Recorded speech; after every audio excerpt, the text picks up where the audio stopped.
There's a piece of land that's right across from this three-way intersection, just making a delivery, a drop-off, if you will. And I'm looking at this house, and it's kind of a little bit on a hill, right? Single house, probably a 4, maybe 5 bedroom. A good lot. I mean, a good couple of acres, right?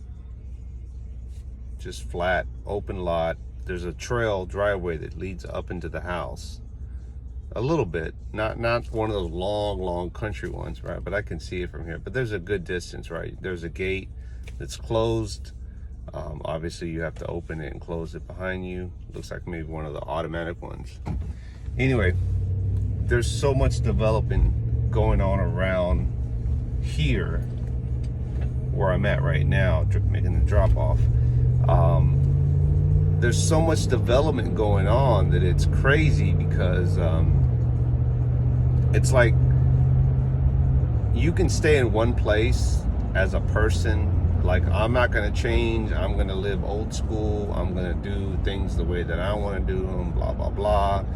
I ain't conforming to, I'm not changing to current times, conforming to changing times. That's what I was trying to say. I'm not doing the new system. I'm not getting on this or that, whatever, right? And it's fine, because I think that way about myself. It's like, how much am I trying to be relevant, current, so I'm not too far behind everything else going on, versus just saying I refuse to be part of the system, right?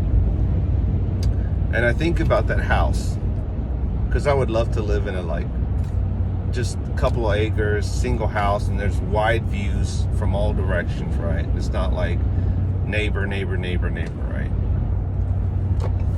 That I think about those people that live in that house, and they see everything around them changing, growing, developing, putting apartments. I mean, this is all like country, right? Country.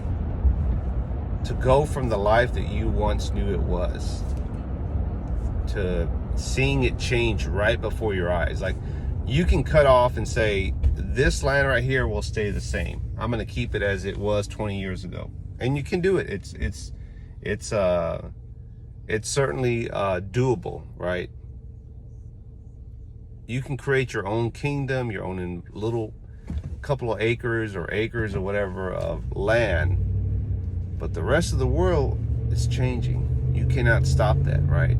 And I'm not saying this in the sense to give up your land, give up your freedom. No, I'm not saying that. I'm just saying I think about this. It's unique that while we can hold back our own lives and try to say, I got all these acres of land,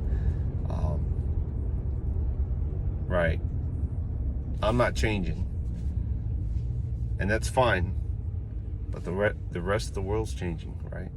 And so when you come out of that box or that bubble, you know, your home, your land, everything is different. It's something that, you know, I find it odd, unique. I think about even where I'm at now, I see all the changes. I mean, I'm just like, it's progress. You can't stop it, right? You can't change the way other people want to live and develop and grow, right? If you live in a small town, you've seen this, right? There's some small towns that, like, even 20, 30, 40 years ago, they're still the same. They just don't grow. They got a Dairy Queen, a Dollar General, a little grocery store, mid-size, Pizza Hut, right? A Sonic, whatever, you know, little mom and pop shops, small county courthouse, you know, the little, just a small town square. I've seen those towns. I love them. But in most cases, the world is changing. You cannot stop it. And this is where we get to draw the line of, like, well, if you give in, you're giving. It's not that you're giving in. It's you can't stop the line, right?